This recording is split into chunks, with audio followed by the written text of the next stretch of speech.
नमस्कार दोस्तों, स्वागत है आपका यूट्यूब चैनल टारगेट पॉइंट 92 में। दोस्तों, आज हम प्राचीन इतिहास से महत्वपूर्ण प्रश्न देखने वाले हैं जो हर एग्ज़ाम की दृष्टि से बहुत ही महत्वपूर्ण है।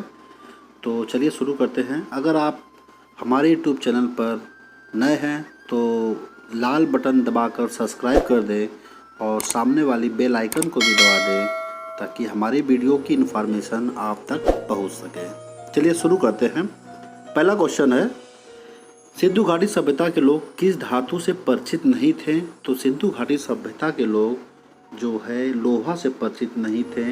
कभी कभी प्रश्न में तलवार भी दे देता है, तो तलवार से भी परिचित नहीं थे क्योंकि तलवार लोहे की बनी हुई होती है और लोहे से बनी हुई हर वस्तु, हर औजार से परिचित नहीं थे।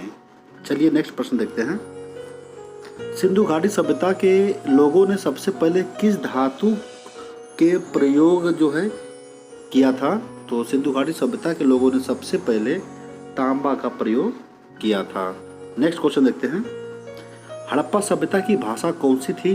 तो हड़प्पा सभ्यता की जो भाषा है अभी तक इसको पढ़ा नहीं जा सका है। नेक्स्ट क्वेश्चन देखते हैं। हड़प्पा सभ्यता की लिपि कौन सी थी? तो चित्रों के रूप में दर्शाए गए हैं। चलिए नेक्स्ट क्वेश्चन देखते हैं। सिंधु घाटी सभ्यता का आकार कैसा था? तो इनके क्षेत्र का जो आकार था वो त्रिभुजाकार था। नेक्स्ट क्वेश्चन देखते हैं। सिंधु घाटी सभ्यता का एकमात्र बंदरगाह कहाँ था? तो सिंधु घाटी सभ्यता का एकमात्र बंदरगाह जो था वो लोथल था, यानी लोथल जो है ये गुजरात का एक प्रांत था। नेक्स्ट क्वेश्चन देखते हैं। सिंधु घाटी सभ्यता का पूर्वी प्रांत आलमगीरपुर किस नदी के किनारे स्थित था? तो आलमगीरपुर ये उत्तर प्रदेश के मेरठ जिले में स्थित है और यह हिंडन नदी के किनारे स्थित था। नेक्स्ट क्वेश्चन देखते हैं। सिंधु घाटी सभ्यता का सबसे दक्षिणी प्रांत कौन था? तो सिंधु घाटी सभ्यता का सबसे दक्षिणी प्रांत जो है वो दैमाबाद था। दैमाबाद की खोज से पहले भागत राव था, लेकिन जब दैमाबाद की खोज हुई तो सबसे दक्षिणी प्रांत जो है दैमाबाद हुआ। नेक्स्ट क्वेश्चन देखते हैं। धान की भूसी के प्रमाण कहाँ से प्राप्त हुए हैं? तो धान की भूसी के जो प्रमाण है वो लोथल से जो है प्राप्त हुए हैं। नेक्स्ट क्वेश्चन देखते हैं। सिंधु घाटी सभ्यता में जौ के प्रमाण कहाँ से मिले हैं? तो सिंधु घाटी सभ्यता की जौ के प्रमाण हैं वो बनावली प्रांत से मिले हैं और यह बनावली हरियाणा का एक जो है प्रांत था। हरियाणा में, आज के वर्तमान में हरियाणा में स्थित है। नेक्स्ट क्वेश्चन देखते हैं। सिंधु घाटी सभ्यता के अर्थव्यवस्था का मुख्य आधार क्या था? तो इनके मुख्य अर्थव्यवस्था का मुख्य आधार जो था वो कृषि था। तो ऑप्शन ए सही हो जाएगा। नेक्स्ट क्वेश्चन देखते हैं। सबसे प्राचीन वेद कौन सा है? तो सबसे प्राचीन वेद ऋग्वेद है। ऑप्शन डी सही हो जाएगा। Next question. ऋग्वेद में मंडलों की संख्या कितनी है? तो ऋग्वेद में कुल मंडल 10 हैं। तो ऑप्शन बी सही हो जाएगा। Next question.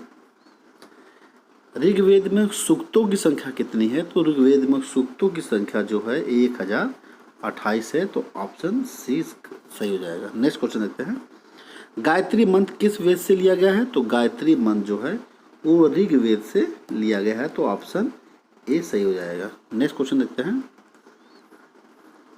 ऋग्वेद में सबसे पवित्र नदी किसे मानी गई है? तो ऋग्वेद में सबसे पवित्र नदी जो है वो सरस्वती को मानी गई है। तो ऑप्शन सी सही हो जाएगा। नेक्स्ट क्वेश्चन देखते हैं। ऋग्वेद में वर्णित सबसे महत्वपूर्ण देवता कौन है? तो ऋग्वेद में सबसे महत्वपूर्ण देवता जो है वो इंद्र को माना गया है। तो ऑप्शन सी सही हो जाएगा। Next question. सबसे पुरानी भारतीय दवा आयुर्वेद का वर्णन किस वेद में है? तो आयुर्वेद का वर्णन जो है वो अथर्ववेद में है। तो ऑप्शन डी सही हो जाएगा। नेक्स्ट क्वेश्चन देखते हैं। सिंधु सभ्यता का स्थल कालीबंगा का शाब्दिक अर्थ क्या है? तो कालीबंगा का जो शाब्दिक अर्थ है वो है काली चूड़ियाँ। तो शाब्दिक अर्थ है काली चूड़ियाँ और कालीबंगा जो है ये हरियाणा राजस्थान में स्थित है। नेक्स्ट क्वेश्चन देखते हैं। सिंधु घाटी सभ्यता के लोग किस देवी की पूजा करते थे? तो सिंधु घाटी सभ्यता के लोग जो है वो मातृ देवी की पूजा करते थे। तो ऑप्शन बी सही हो जाएगा। नेक्स्ट क्वेश्चन देखते हैं। सिंधु घाटी सभ्यता के लोगों का सबसे महत्वपूर्ण वृक्ष कौन सा था? तो सिंधु घाटी सभ्यता के लोगों का सबसे महत्वपूर्ण वृक्ष जो है वो पीपल था। तो पीपल को वो सिंधु घाटी सभ्यता के लोग सबसे महत्वपूर्ण वृक्ष मानते थे। नेक्स्ट क्वेश्चन देखते हैं। हड़प्पा वासियों का प्रमुख खेल क्या था? तो हड़प्पा वासी जो है उनका प्रमुख खेल था पासा। ये पासा खेलते थे हड़प्पा वासी, इनका प्रमुख खेल पासा था। ऑप्शन ए सही हो जाएगा। नेक्स्ट क्वेश्चन देखते हैं। हड़प्पा संस्कृति की बहुसंख्यक मोहरें किससे निर्मित थी? तो हड़प्पा सभ्यता की जो मोहरें हैं ये जो है सेल खड़ी से निर्मित थी। अधिक संख्या में जो पाई गई हैं वो सेल खड़ी से निर्मित है। नेक्स्ट क्वेश्चन देखते हैं। हड़प्पा कालीन सभ्यता का विशाल स्नानागार यानी अनाज रखने का संग्रह ये कहाँ पाया गया है, कहाँ मिला है? तो यह मोहनजोदड़ो में मिला है। तो ऑप्शन बी डी सही हो जाएगा। नेक्स्ट क्वेश्चन देखते हैं। अमरी जो है ये अमरी हड़प्पा सभ्यता का एक स्थल है। वह किस प्रांत में स्थित है? तो यह ऑप्शन ए सही हो जाएगा, यानी सिंध प्रांत में स्थित है। Next question. सिंधु घाटी सभ्यता के घर बनाए जाते थे। तो सिंधु घाटी सभ्यता के घर किससे बनाए जाते थे? तो उसका सही जवाब क्या होगा?